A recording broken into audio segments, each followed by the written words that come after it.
Boa noite, amados irmãos. Está muito fraco. Boa noite. Amém. Graça e paz da parte de Deus Pai e de Cristo Jesus, nosso Salvador.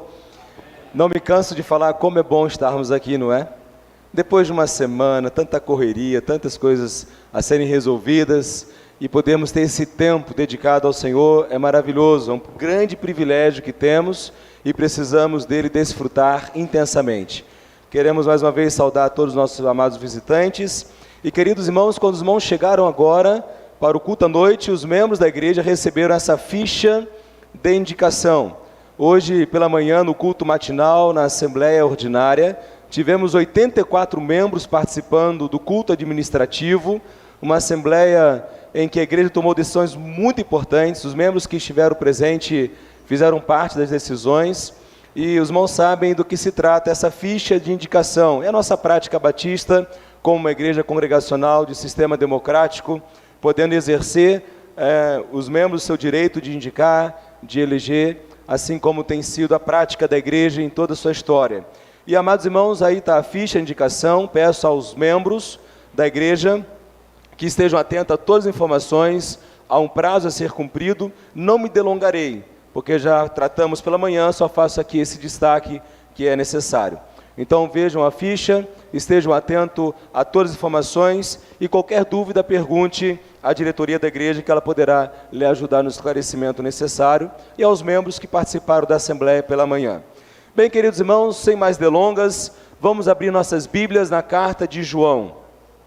Primeira carta de João, capítulo 2, versículo 1 e 2. Nessa noite, nós temos como tema da mensagem a declaração de João quando diz: não pequeis. Ele diz: não pequeis, não pequem. E, queridos irmãos, quando nós olhamos para o texto dessa noite que vamos ler já já, quando nós olhamos para o tema da mensagem essa noite, é importante que nos lembremos da mensagem de João. Os irmãos estão vendo aí no Data Show, leiam comigo, por favor, a mensagem do livro. O discípulo de Jesus tem convicção de sua salvação e segurança no relacionamento com Deus e seus irmãos. Essa é a mensagem de João ao longo de toda a sua carta. Assim podemos resumi-la, condensá-la. E nessa noite nós vamos tratar acerca daquilo que ele diz no capítulo 2, versículo 1 e versículo 2. Para isso eu quero convidá-lo, feche seus olhos, por favor. Vamos mais uma vez orar, pedindo ao Senhor que nos dê esse tempo precioso de aprendizado da sua palavra. Feche seus olhos e oremos ao Senhor nosso Deus. Pai, obrigado porque Tu és Deus que revela quem Tu és, o que Tu queres e como devemos viver nessa terra para o louvor da Tua glória. Te louvamos, ó Deus, por ter acesso às Escrituras Sagradas. E rogamos-te, ó Deus, que agora que haveremos de lê-la, que Teu Espírito Santo ilumine nossas mentes, para que, ao ler, possamos, ó Pai, crer, possamos compreender e entender o que Tu queres, ó Pai, para nossas vidas, de modo que o nosso andar, o nosso falar, o nosso sentir, sejam, ó Pai, agradáveis ao Senhor. Em nome de Jesus, Teu Filho, que oramos. Amém. Amém, queridos? Vamos lá, abra sua Bíblia, primeira carta de João, capítulo 2, versículo 1 e 2. Se você estiver sem Bíblia, veja com a pessoa ao seu lado. Assim diz a palavra de Deus: meus filhinhos, escrevo-lhes estas coisas para que vocês não pequem. Se, contudo, alguém pecar, temos um advogado que defende nossa causa diante do Pai, Jesus Cristo, aquele que é justo. Ele mesmo é o sacrifício para o perdão de nossos pecados, e não apenas de nossos pecados, mas dos pecados de todo o mundo. João, ele começa com uma forma carinhosa. Ele diz como um pai a um filho a quem ama. E ele diz de maneira muito clara: escrevo-lhes essas coisas para que vocês não pequem, para que não pequeis. Queridos irmãos, esta é uma conclamação fantástica. Pensar em viver uma vida sem pecados. Não pequeis. É uma ordem. Há aqui uma conclamação, uma vida reta. Há um chamado a uma vida santa. É um chamado a uma vida que agrade a Deus. Não pequeis. Não é uma utopia, mas é um chamado a uma vida transformada. E a questão é muito simples. Se todos somos pecadores que pecam, como não pecar? Como não pecar se pecamos quando sentimos o mal? Pecamos quando sentimos rancor. Pecamos quando não perdoamos. Pecamos quando ficamos ansiosos. Pecamos quando mentimos. Pecamos quando ficamos ansiosos. Pecamos quando julgamos precipitadamente. Pecamos quando os nossos sentimentos, as nossas atitudes, o nosso modo de pensar é contrário à vontade de Deus. Então, como que João diz: meus filhinhos, escrevo-vos essas coisas para que vocês não pequem. Amados irmãos, é fantástico pensarmos em que aqui há um chamado, há uma convocação a uma vida sem pecados. É possível o crente viver sem pecado? A palavra de Deus chama a esta vida. É possível o crente vencer o pecado? Como podemos, amados irmãos, vencer o pecado? Lembremos-nos que na semana passada, ao estudarmos aquilo que João diz, do versículo 5 até o versículo 10, nós aprendemos que o pecado nos induz a enganar os outros, a nós mesmos e o próprio Deus. Isso João deixou claro no versículo 6. O pecado nos induz a enganar as outras pessoas. Quando nós usamos uma máscara, quando nós apresentamos uma aparência daquilo que nós não somos de fato. Nós aprendemos que enganamos-nos a nós mesmos quando enganamos as pessoas. Aquilo que ele disse no versículo 8, enganamos o próprio Deus, como se pudéssemos enganar o próprio Deus e chamamos Deus de mentiroso. Amados irmãos, aprendemos que nós não podemos enganar a Deus. Aprendemos que é necessário que confessemos os nossos pecados. Então, quando nós olhamos para essa chamada de João, a grande ideia da mensagem nessa noite é que o discípulo de Jesus, ele deve ser encorajado a vencer a sua luta contra o pecado. E aqui, meu amado irmão, minha querida irmã, eu quero te perguntar: você tem lutado contra quais pecados em sua vida? Quais são os sentimentos pecaminosos que muitas das vezes dominam o seu coração? Quais são os pensamentos pecaminosos que tantas vezes vêm como um turbilhão em sua mente? E quais são as atitudes pecaminosas que tantas vezes você é tentado a cometer?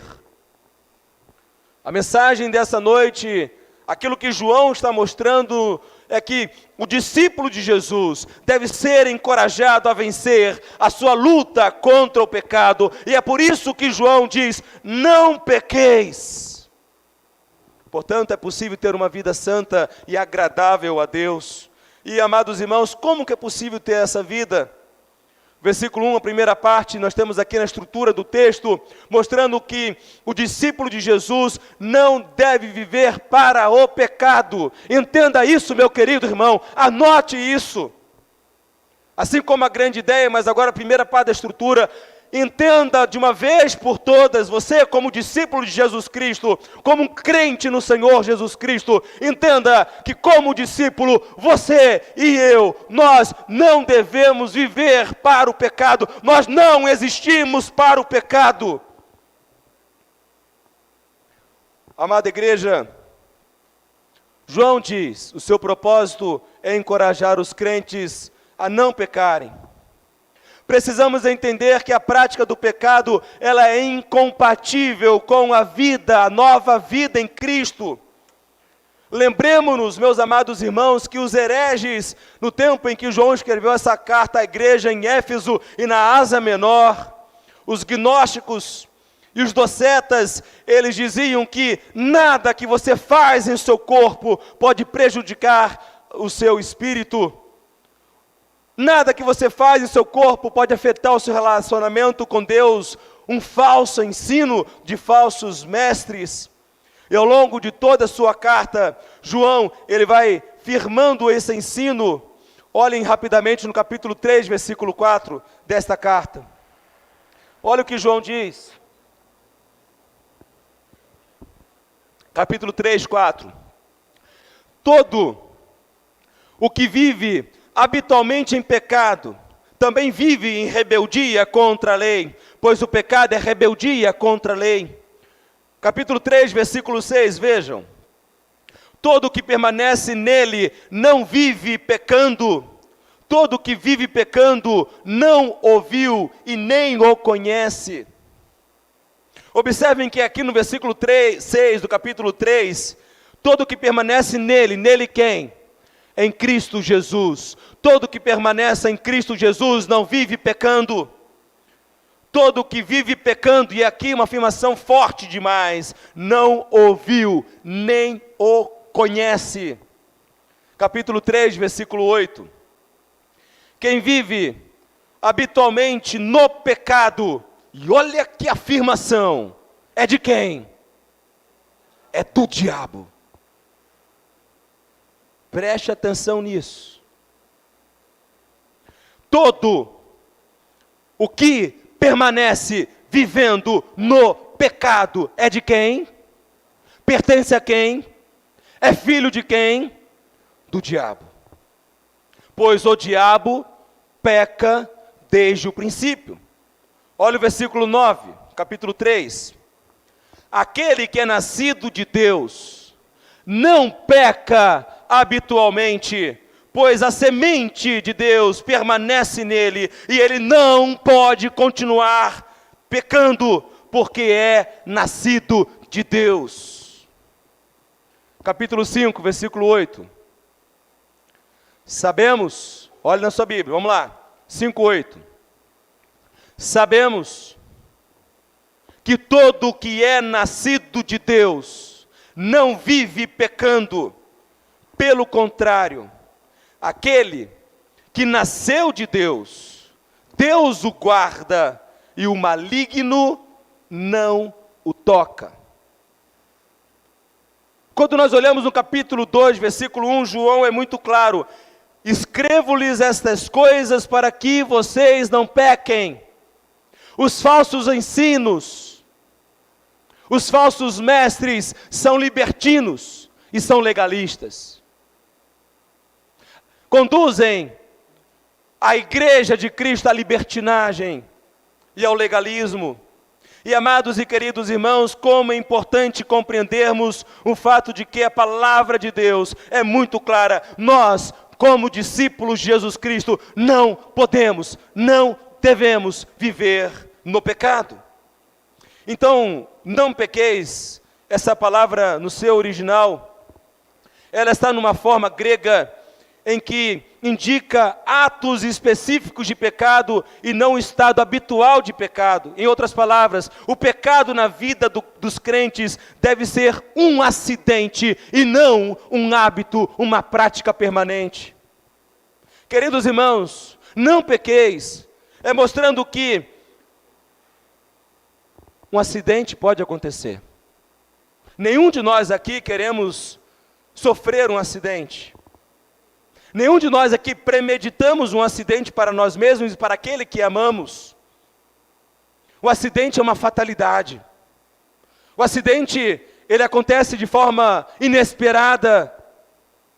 E sabemos o quanto que há muitas categorias de acidentes. Então, o que precisamos entender é que na vida do crente no Senhor Jesus Cristo é que cometer pecado é um acidente, não é um hábito, não é uma prática permanente. Amada igreja, queridos irmãos, quando um crente peca, ele nega temporariamente a sua nova natureza. Vejam, isso não significa que ele tenha deixado de ser um crente, mas que ele deixou de agir como um crente que é. Assim explica o Dr. Robert Gundry. Amados irmãos, como nós precisamos entender isso? Porque a prática pecaminosa não condiz com a nossa nova identidade em Jesus Cristo. Toda vez que eu, Rodrigo, pecar em sentimento, em pensamento, em atitudes, naquele momento, eu estou agindo contrário à minha nova natureza. A minha identidade em Jesus Cristo. Não é isso que Deus quer para a minha vida. E por isso que, quando peco, eu preciso prostrar-me diante de Deus, dobrar os meus joelhos, arrepender-me, confessar o meu pecado, pedir perdão ao Senhor e dar frutos dignos de arrependimento. Uma pessoa que se diz crente no Senhor Jesus Cristo e ama o pecado, tem prazer no pecado, deseja o pecado, se lança ao pecado. Ou ele é um religioso que está enganando a si mesmo, ou ele é um regenerado, rebelde, que vai ser disciplinado duramente por Deus. Amados e queridos irmãos, práticas pecaminosas precisam ser acidentes em nossas vidas, e não um hábito diário em nossa caminhada cristã, em nossa caminhada terrena. Por isso o arrependimento. Mais cedo no culto, no momento do louvor, cantamos aquela música Nasci de Novo. Vejam, a religião é incapaz de ajudá-lo a não pecar. A religião é o esforço humano para alcançar graça de Deus e ter mérito na graça alcançada. A religião dá trabalho, é penosa, é cansativa. A religião não cumpre o seu propósito de religar ao homem a Deus, porque nós nascemos caídos e escravos do pecado.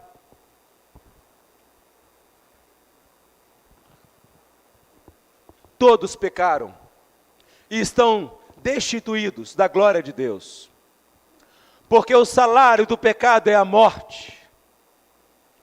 Então, queridos, se a religião é incapaz de dar a você poder, força, condições de vencer a luta contra o pecado, quem é? Aonde encontramos transformação? Não é na religião, mas é numa única pessoa. Quem é essa pessoa? Jesus Cristo.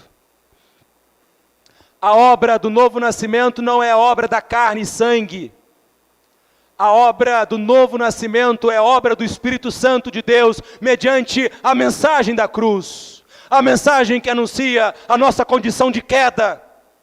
A mensagem que diz que se você morrer sem se arrepender dos seus pecados e receber Jesus Cristo como seu único e suficiente Salvador, você vai ser lançado no lago de fogo e enxofre. A mensagem que mostra que o juízo e a condenação é certa para aqueles que não creem. A mensagem da cruz é tanto mensagem de condenação como mensagem de salvação. Ela condena os incrédulos e ela salva os que se arrependem e creem. A grande questão é, diante da cruz de Cristo, você é aquele que admite que é pecador, que se arrepende e confessa seus pecados, arrepende seus pecados e os abandona? Ou é você que permanece altivo, permanece incrédulo, permanece indiferente à mensagem da cruz? Diante da cruz de Cristo, não há neutralidade. Ou você se prostra arrependido, pedindo perdão de seus pecados, crendo no Senhor Jesus Cristo, recebendo como Senhor e Salvador da sua vida. Ou então, diante da mensagem da cruz, você permanece com seu coração endurecido, rejeitando a obra do Salvador Jesus Cristo. E qual é a sua resposta diante a mensagem da cruz? Por isso que o Evangelho de Cristo Jesus é um Evangelho que chama pecadores ao arrependimento. Jesus Cristo fala: eu não vim para salvar justos, eu não vim para salvar sãos, mas eu vim para salvar aqueles que se reconhecem enfermos, aqueles que se reconhecem perdidos, aqueles que se reconhecem em falta diante de Deus. Eu fui atraído à obra da cruz, amados irmãos, quando ainda era junior para a adolescência. Quando eu reconheci que eu era um mentiroso, quando eu reconheci que eu tinha pavio curto, quando eu reconheci que se eu morresse naquele momento, eu iria para o inferno, porque eu era pecador, e ainda sou, mas sou regenerado agora, sou transformado em Jesus Cristo, e eu sei que o perdão de Deus não consiste nos méritos das minhas obras, mas nos méritos, e tão somente nos méritos da obra do Redentor, de Jesus Cristo, o Filho de Deus. Se você morrer hoje, você vai para o céu ou vai para o inferno? E a resposta não está naquilo que você acha, mas está na sua resposta àquilo que Cristo fez, em se prostrar diante de Jesus, admitindo que é pecador, está perdido, pedindo perdão de seus pecados e crendo na obra da cruz. Ou então, permanecer incrédulo, fazendo um pouco caso e sendo indiferente a essa mensagem. Amada igreja, o que nós precisamos compreender, que João aqui na sua carta, ele está mostrando que nós somos pecadores que pecam, somos pecadores que ainda sofrem tentações, nós somos pecadores que mesmo tentando não pecar, ainda assim pecaremos, mas não somos escravos do pecado. O pecado na vida de um salvo, de um regenerado, de um nascido de novo, de um nascido de Deus, é um acidente. E sabemos que acidente acontece toda semana? Não. Acidentes, eles acontecem de forma bem o quê? Esporádica. E tudo depende da posição de risco que você se encontra. Se você é cauteloso, se você é prudente, se você segue as leis, você tem menos risco de sofrer acidentes. Amados e queridos irmãos, observemos, portanto, que não é um convite ao pecado, ao contrário disto, é uma convocação a que não pequemos. E como é importante nós entendermos a questão da nossa posição em Cristo. Nós temos, amados irmãos, quando nos arrependemos e cremos na obra da cruz, a palavra de Deus fala que nós fomos atraídos a Cristo Jesus na cruz. O nosso velho homem foi atraído ao corpo de Cristo, foi com Cristo crucificado e sepultado, e com Cristo ressuscitamos. E então em Cristo, na nossa posição em Cristo, nós temos a perfeição posicional, é a nossa posição em Cristo. Em Cristo Jesus nós somos perfeitos. Eu não serei, já sou santo, já sou perfeito em Cristo. Não é uma possibilidade, é um fato. Não por mérito meu, mas pelos méritos de Jesus. Por isso que Deus nos aceita. Porque a justiça de Cristo, a justiça de Deus o Pai, ela foi plenamente realizada e ela é aplicada a nós. E também temos a perfeição processual. É o processo gradual que ocorre ao longo de toda a nossa vida e terá o seu término na glorificação. Ou seja, isto é uma vida de santificação, sem a qual ninguém verá o Senhor. E é mediante então uma vida de santificação diária, de pensamentos, de sentimentos e atitudes, que nós vamos sendo mais semelhantes ao Senhor. Romanos capítulo 6, o apóstolo Paulo discorre acerca deste assunto de uma forma belíssima. Rapidamente eu quero convidá-los, abrem Romanos capítulo 6. Aquilo que João está tratando, Paulo, em sua teologia bíblica, ele aprofunda mostrando-nos a obra da cruz. Vejam que impressionante a teologia bíblica.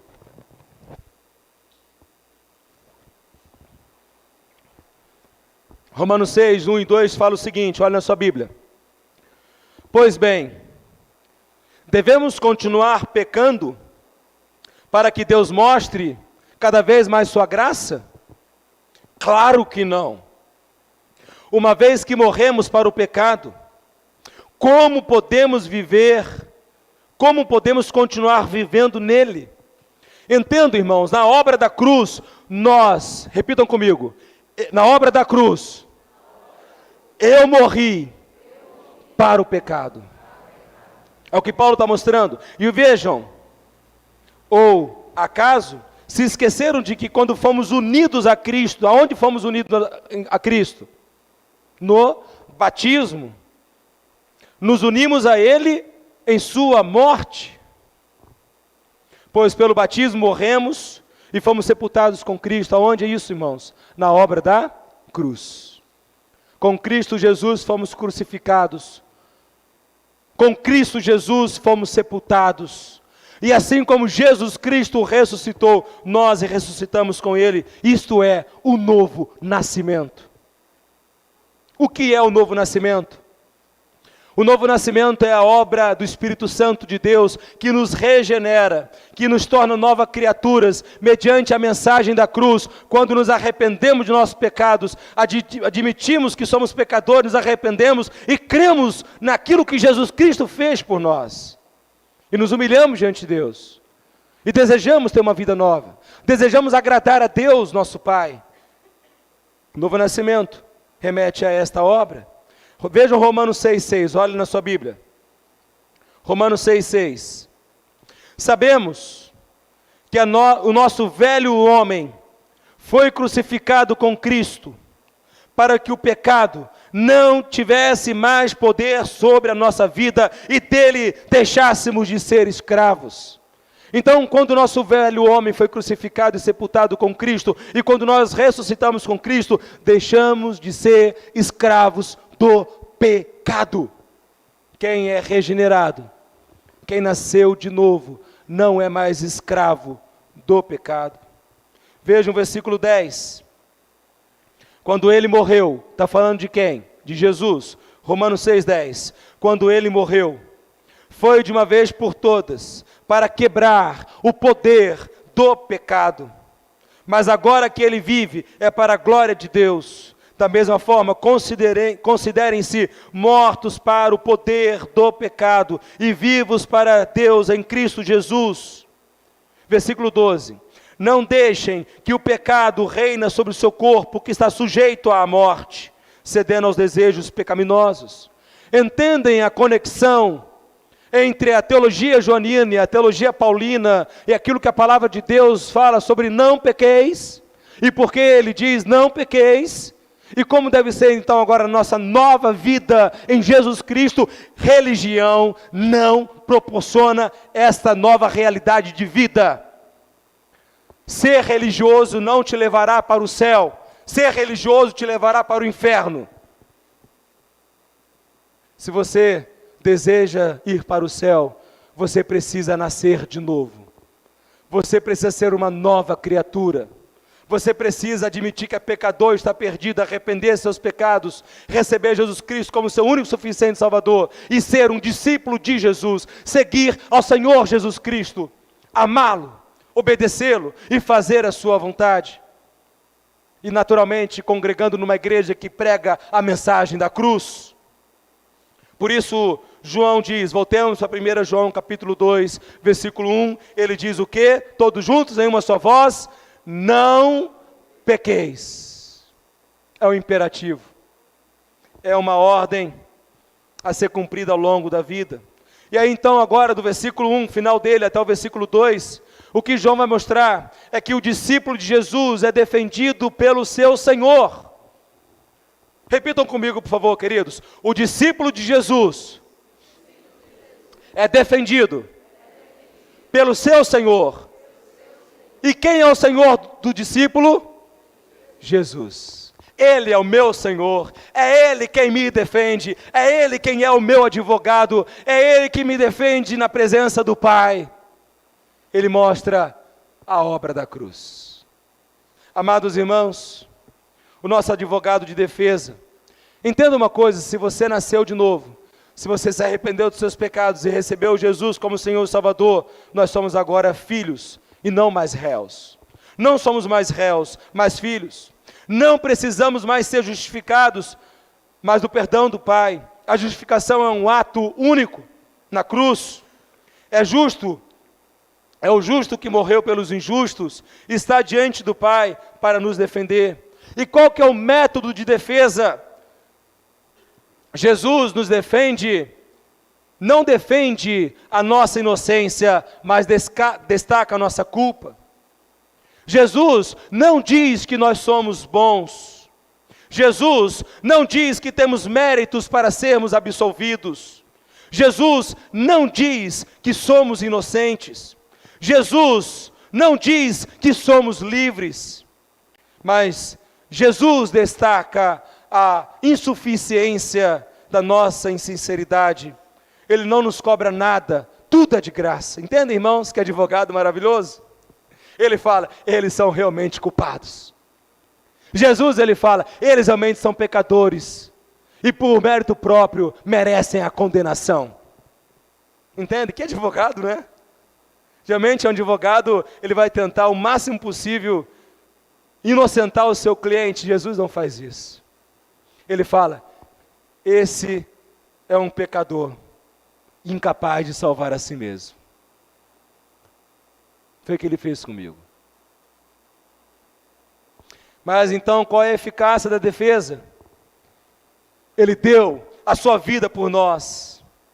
A propiciação, queridos irmãos, que aqui o texto fala do sacrifício, está ligado ao sacrifício do Antigo Testamento. No Antigo Testamento, animais eram sacrificados e o seu sangue derramado para o pagamento de pecado. Os sacrifícios eram oferecidos para cobrir os pecados e afastar a ira de Deus sobre os pecadores. E o que nós temos agora em Jesus Cristo, no Novo Testamento, é que Cristo, Ele é o próprio sacrifício, providenciado pelo próprio Deus, que satisfaz a sua justa ira pelos nossos pecados e desvia a sua ira de sobre nós, apaziguando o Pai e nos reconciliando com Ele. Por isso Jesus é o Cordeiro de Deus que tira o pecado do mundo. Ele se tornou maldito em nosso lugar. Jesus Cristo na cruz recebeu a ira do Pai.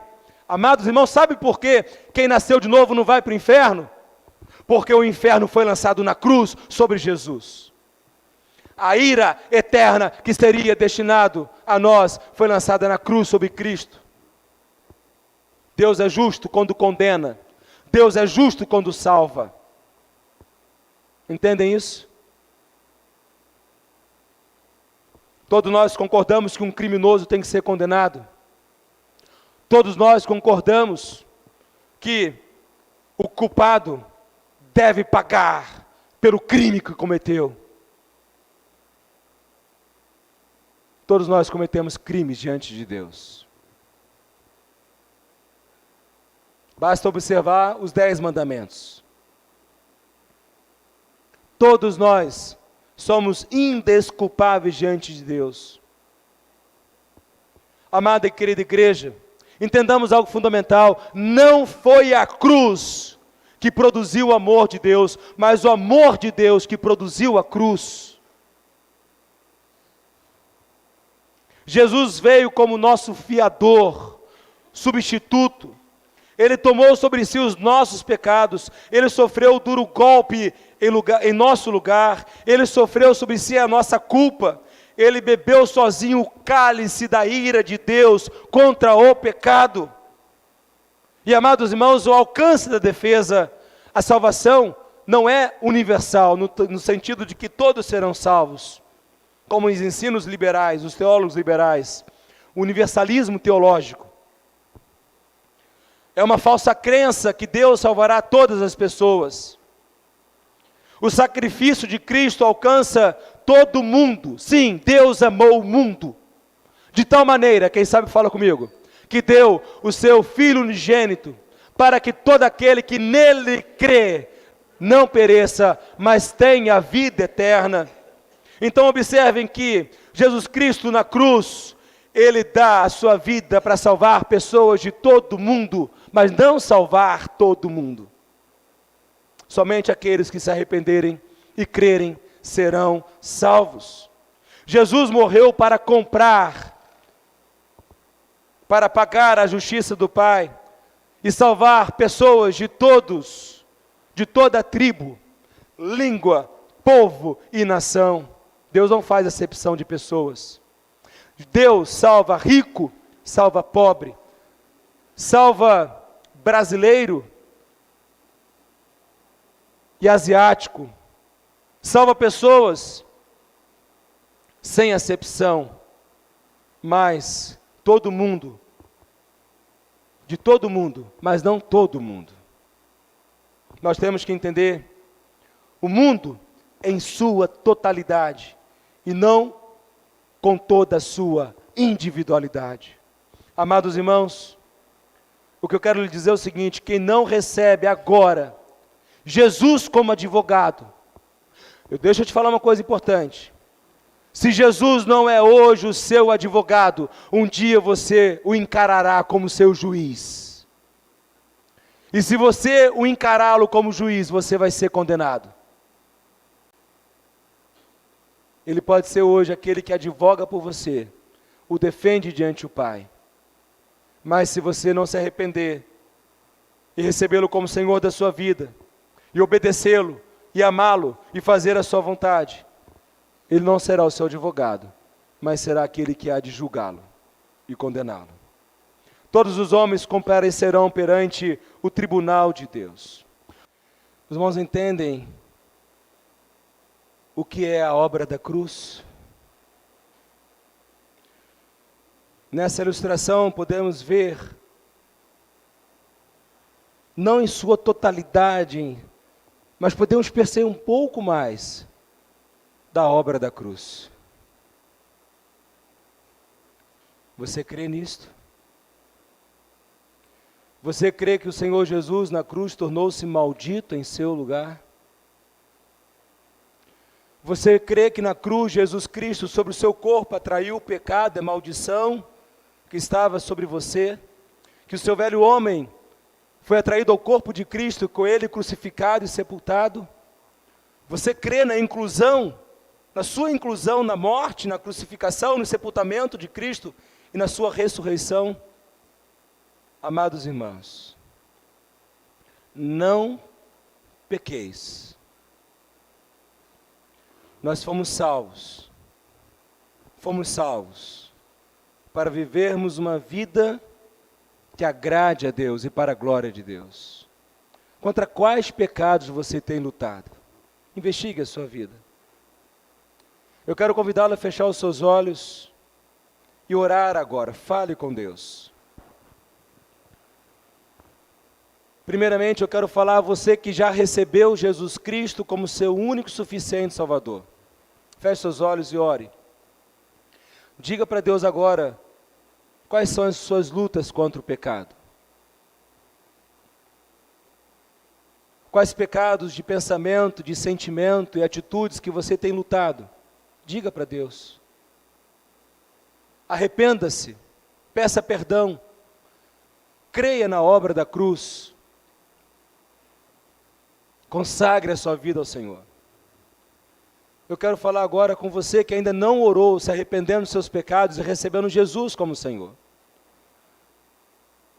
Se até hoje você vinha achando que a religião ia te salvar, achando porque você ia a uma igreja, nasceu em algum lar cristão ou não, e porque você é uma pessoa boa, você vai para o céu, saiba que se você depender disso, vai para o céu, você vai para o inferno.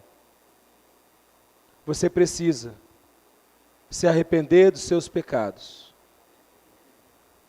receber Jesus Cristo como o único e suficiente Salvador e viver uma nova vida de obediência a Deus. Se você ainda não entregou sua vida a Jesus, mas reconhece nessa noite que deve fazê-lo, porque Deus está te falando isso, eu quero orar por você.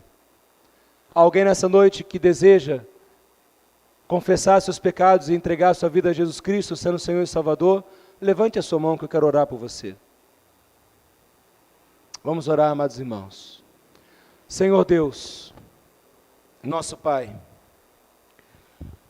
nós te louvamos, ó Deus, por tua obra salvadora. Te louvamos, ó Pai, porque antes da fundação do mundo, o Senhor separou um povo para si. Ó Pai, nós te louvamos porque antes da fundação do mundo, Jesus Cristo já tinha sido, ó Pai amado, separado para dar a sua vida, para redimir e salvar o teu povo.